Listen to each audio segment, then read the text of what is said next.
Kenya, tamu sana, tamu sana, tamu sana. Today, William Ruto got his first major blow in Kirinyaga County. And before we dig deep into that analysis, I want you to have a look at this short video here.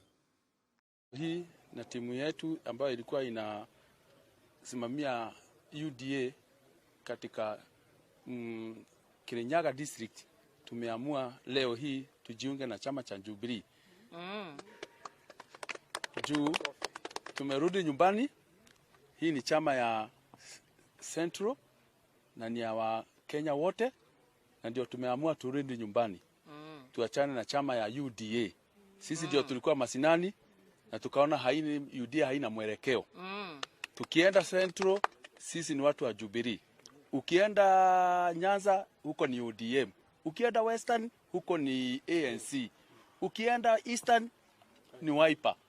Ukienda Northeastern, wako na chama chao. So sisi na watu wa mlima hatuna chama, ila ni Jubilee. That is our volition, personal volition. So when you feel that you're not comfortable in one house, you shift from that house to another one. Na hiyo ndio nilifanya juzi. Nikatoka TSP kwa sababu mimi sikutaka tuende UNDA na ikae hapo tutusi president. So I had to come to my party, which is Jubilee. Najua kila mtu ako na uhuru wa kujiunga na ile chama anataka. Kila mtu ako na uhuru wa kutembea mahali anataka. Kila mtu ako na uhuru wa kuongea mahali ile kitu anataka.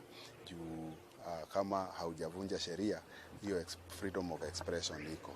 Na tumesema hakuna vile sisi tukiwa wafanyikazi wa serikali tutakuwa gagged. Tusikue tunaweza rudi nyumbani, pia tuongee na watu wetu, tuwaelezee vile nchi inaenda, tuwaelezee juu kuna uchaguzi, ile maswali wanafaa waulize, na hiyo tutaendelea kufanya. Yes. That video is self-explanatory. William Ruto has lost his foot soldiers, his campaigners, and his mobilizers on the ground in Kirinyaga County. And if you can only add that to the Purity Ngirish's case, then you can see clearly that as time goes by, day by day, William Ruto is becoming weak and weaker in Kirinyaga County. And in the coming few months, we might find a very weakened William Ruto on the mountain. So, what does that mean politically? That's our analysis and discussion right now. In case you've bumped here for the very first time, kindly subscribe, give this video a like.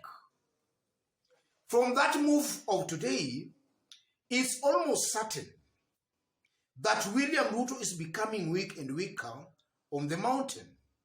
Those who are William Ruto's campaigners and mobilizers in Kirinyaga County, and from the way they are actually talking, it's almost certain and very clear that they are reminding residents of Mount Kenya that they have a house of theirs, which is Jubilee.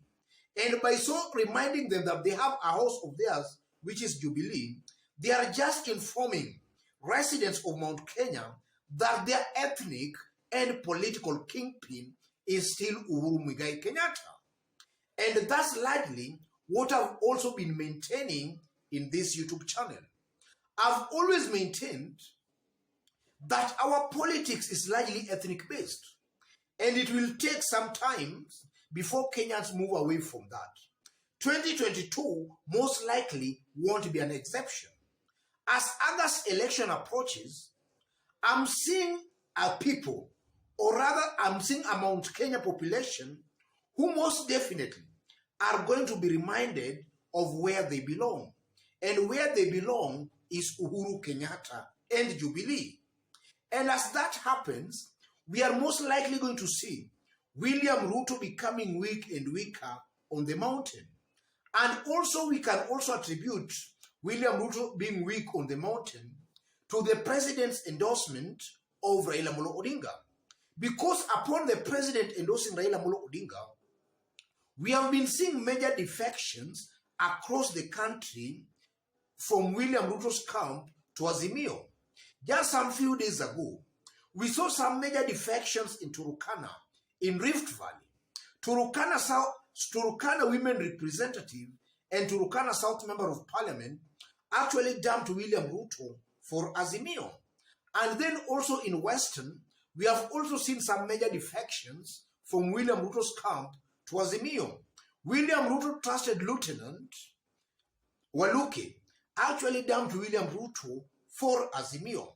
And likely that's what we have been seeing across the country.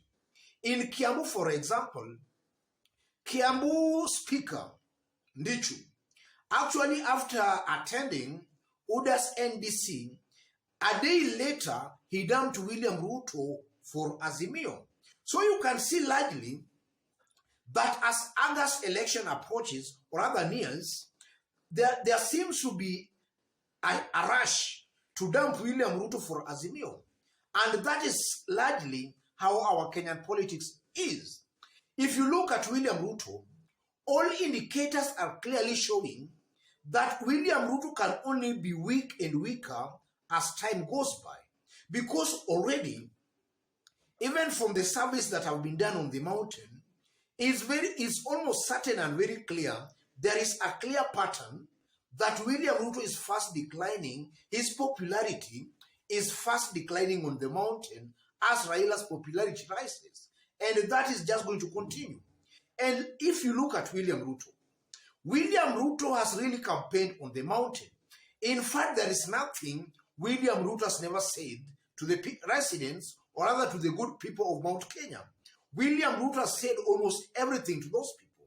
Look at the president, for instance. The president has never gone to the mountain to actually campaign what William Ruto has been doing. The president is still actually not even bothered. So you can now just see clearly that the moment now the president will decide to go to the mountain to actually persuade his people, to talk to his people, most definitely there will be a very drastic shift from William Ruto to Raila Amolo Odinga to Azimio. And that's why I strongly believe that as August election approaches, William Ruto can only be weak and weaker on the mountain. And again, ladies and gentlemen, if also you look at William Ruto, and this is also something I've actually been stating on this channel, William Ruto knows that the moment Uhuru Kenyatta hits the ground running on the mountain, that will be the end of William Ruto on the mountain. And that's largely why in the recent days, we are seeing William Ruto actually crying foul, telling the president not to actually, or rather to leave him to deal with Raila. In other words, just telling the president not to campaign for Raila Amolo Odinga. And that's just an indication that already he knows that when the president will hit the campaign trail on the mountain, he will be history on the mountain. And likely again, if you look at today again in Meru, or rather yesterday, Mithika Linturi, Meru senator, was actually on a campaign trail in Meru. And surprisingly enough, Meru residents were shouting him down, telling him Azimio, praising Kiraitu Murungi, who is actually supporting Raila Amolo Odinga. And also some weeks back, or about 2 or 3 weeks back, he was also in Meru, and the message was still the same. Residents of Meru were actually telling him Azimio. So you can see clearly that all indications are showing a William Ruto whose popularity is actually declining and declining very, very fast. And his dwindling popularity is also actually auguring very negatively for his supporters on the mountain, the likes of Mithika Linturi. So also this incident of today in Kirinyaga can just confirm and prove that as August election approaches or nears, William Ruto is just being weakened, or rather is becoming weak and weaker each passing day. Otherwise, ladies and gentlemen, before I conclude, let me remind you that in case you've bumped here for the very first time and so far you have not yet subscribed, kindly subscribe, give this video a like. And to our fans, our subscribers here, I'm very much humbled, very grateful for the kind of support you are giving me here. God bless you. God bless Kenya. To any other person who also loves our videos, but you have not yet subscribed, kindly subscribe, give this video a like. Thank you. God bless you. God bless Kenya.